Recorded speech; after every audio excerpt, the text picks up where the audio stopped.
Caio, boa noite. Eu tenho 25 anos. Eu sou Hum, filho único de pais separados. Sou tenho formado vinte e em. cinco, Tenho vinte e 25 cinco, brother. anos. É um garoto. Uhum, Tenho 25 anos. Sou filho único de pais separados. uhum. Beleza? É difícil, né, cara? Sou formado em Direito e não trabalho. Ele é bacharel em Direito. Vivo da Excelente. pensão do meu pai porque eu estou estudando para concurso. Uhum. Tenho muito receio, Caio, de que minha mãe me sufoque assim que eu conseguir minha independência financeira e ir embora daqui de casa. Ele mora com a mãe, então, né? É. A minha mãe E é tem hostil. receio que a mãe o obrigue a sair de casa, é isso? Não, não, não. Ele tem receio de que a mãe dele sufoque ele assim, as Depois palavras que dele só. eles. Ah, Assim que eu conseguir a minha independência financeira, ou seja, depois que ele passar no concurso dele e for morar sozinho, a mãe dele vai começar a sufocar ele. Ele é o temor que ele tem. sei. Aí ele fala da mãe.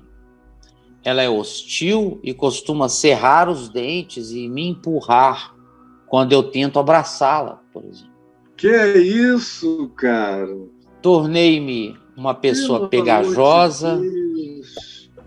Eu me tornei uma pessoa pegajosa, carente, que projeta mães nas mulheres estranhas. Mulheres, Hum. ele projeta as mães de outras mulheres, É, a eu mãe em sei outras como é mulheres, que é. e Hum. acabo afastando as pessoas por demandar afeto demais delas. Entendeu? É, é muito ruim. Aí ele pergunta: como não ser contaminado pela energia negativa da minha mãe? Como Hum. conseguir parar de pedir para as mulheres serem minhas mães? O que eu faço, É. Caio? Me ajuda, por favor. Meu filho, a gente só pede para ser mãe da gente uma pessoa que a gente conheça tanto e com quem a gente tenha tanta intimidade. Isso demanda tempo, relacionamento, intervalos, continuações, perseverança, coerência, de você para com ela, dela para com você, de tal modo que a própria pessoa sinta que começa a ser tratada de uma maneira paterna ou materna, ou, no caso dele, filial, por uma pessoa adulta, querida, homem ou mulher, especialmente no caso dele, mulher, porque é o vácuo da mãe que ele carrega na psicologia do ser dele. Você primeiro tem que conviver, isso não é coisa que a gente peça, entendeu? Posso. Só quando é na brincadeira. Então, aonde eu vou, quando eu ia, mas mesmo agora nessa pandemia, não indo a lugar nenhum, mas falando com muita gente aqui, tem muita gente que me pede assim, naturalmente, sorrindo: poxa, posso ser seu filho? Posso ser sua filha? Eu sei que está falando na brincadeira, apenas porque sente uma identificação profunda comigo em relação ao vazio de paternidade ou de família, às vezes até de maternidade, porque não se trata de fazer uma substituição apenas quando tem uma equivalência de gênero. Às vezes, o desprezo materno é curado por um acolhimento paterno e vice-versa. Embora, na maioria das vezes, a pessoa projete numa mulher a sua necessidade de mãe, num homem a sua necessidade de pai. A maioria das vezes é assim, mas não deixa de ter suas exceções. Mas não pode ser criado artificialmente, senão você se torna insuportável, você entendeu? A pessoa fica que ninguém quer ver mais. Ih, lá vem aquele cara que vai querer que eu seja a mãe dele, ó. Por aqui. Porque a gente não pode fazer demandas a ninguém. A gente não tem o direito de demandar amor. A gente tem o privilégio de dar amor. E é dando que Jesus ensinou que se recebe. Porque melhor é dar do que receber. Melhor é doar do que receber a doação. Melhor é socorrer do que ser socorrido. E porque o princípio de Jesus é simples. Ele disse: o que quereis que os homens vos façam, fazei vós primeiro a eles.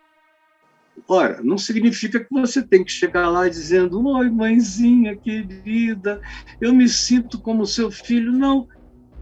Mas significa que você vai dar o tratamento adequado. No início é só reverência, gentileza, facilitação, encaminhamento, segurança física, às vezes, com licença, ajuda a descer, a entrar, abre uma porta. Primeiro você vai conquistando carinho, afetividade, meiguice, vai construindo o seu caráter na mente, no coração da pessoa, por quem você tem tamanha ternura. E aí você trata essa pessoa como você gostaria de ser tratado. E se ela não te devolver do mesmo jeito que você gostaria de devolver, não deixe de tratá-la do jeito bondoso e filial que você sempre a tratou. Eu estou falando de qualquer outra mulher, porque esse é o ensino de Jesus. Jesus nos libertou do DNA. Quando ele já nasceu, de certa forma, liberto do DNA completo da relação homem-mulher, do ponto de vista biológico. Não havia um espermatozoide do cônjuge de Maria entrando em nenhum óvulo de Maria. O que houve foi o milagre de que um óvulo foi fecundado por uma semente divina. E quem cresceu naquele ventre carregava mais do que o DNA de Maria, carregava as criações todas do DNA de todos os cosmos, mundos e existências. E ele, adulto, a mãe dele ouve dizer pelos irmãos que ninguém controlava ele, que ele estava curando, sem comer, sem beber, e gente, ele não parava nem para dormir. E ela falou, e os irmãos disseram: Jesus está louco, mamãe, Jesus está louco, ele perdeu o juízo. Aí Maria disse: vamos lá prendê-lo. A palavra, leia aí no Evangelho de Marcos, no capítulo 3, a palavra é louco, porque julgaram que estivesse louco e disseram: vamos prendê-lo. É o que se faz com um louco. Primeiro você tem um diagnóstico. O diagnóstico passa de todas as normalidades o que ele está fazendo. Então está doido. E aí o que a gente faz com um louco que não se controla? No caso dele era uma compulsão por curar, por perdoar, por orar, por sanar, por aliviar. Era isso. E a mãe disse: está doido. E os irmãos também. E diz o texto de Marcos que eles chegaram e encontraram Jesus numa casa lotada, por dentro e por fora. Então, alguém chamou uma pessoa e disse: vai lá e diz para ele que a mãe dele, os irmãos dele estão chamando ele aqui fora para ele vir agora, parar tudo e vir agora. Aí Jesus ouviu o recado e aí começou a olhar para cada pessoa sentada naquela multidão ou em pé, Dentro daquela sala, ele vai olhando nos olhos dos grandes, dos pequenos, dos sentados, dos em pé, dos nus no chão, olhando, e aí diz: eis aqui minha mãe, eis aqui minhas irmãs, eis aqui os meus irmãos, porque minha mãe, minha irmã, meu irmão, é todo aquele que recebe a palavra de Deus e a pratica. Esse é minha mãe, minha irmã, meu irmão. Eu fui criado pelos meus pais também aprendendo isso. E tenho criado os meus filhos e netos ensinando isso. Que aqui em casa cabe infinitamente mais do que as irmandades, as filiações ou as paternidades e maternidades do DNA. Porque eu aprendi com Jesus, com o Evangelho, com meu avô, com meu pai, e na minha vida, que cabe mais do que o DNA. E, meu Deus, como eu tenho visto milagres divinos, onde a gente abre o coração para caber nele, mais do que o DNA. Mas isso tudo é um caminho, é uma conquista, é relacionamento. E tem que haver autocontrole, para que, como você mesmo disse, a sua carência não estrague todas as possibilidades. E depois tem um detalhe: a gente não precisa de muitas mães. A gente não precisa de uma multidão de irmãos. A gente precisa, na realidade, de pouca gente.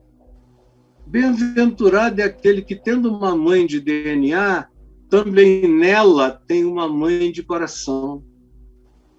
Porque frequentemente eu vejo mães de DNA que não têm coração para a maternidade. E aí o Evangelho diz: nem só do DNA viverá o homem, mas de toda a relacionalidade que procede dos vínculos formados no amor de Deus. O que eu aconselho você? O mais rápido que você puder, que você conseguir, pular fora.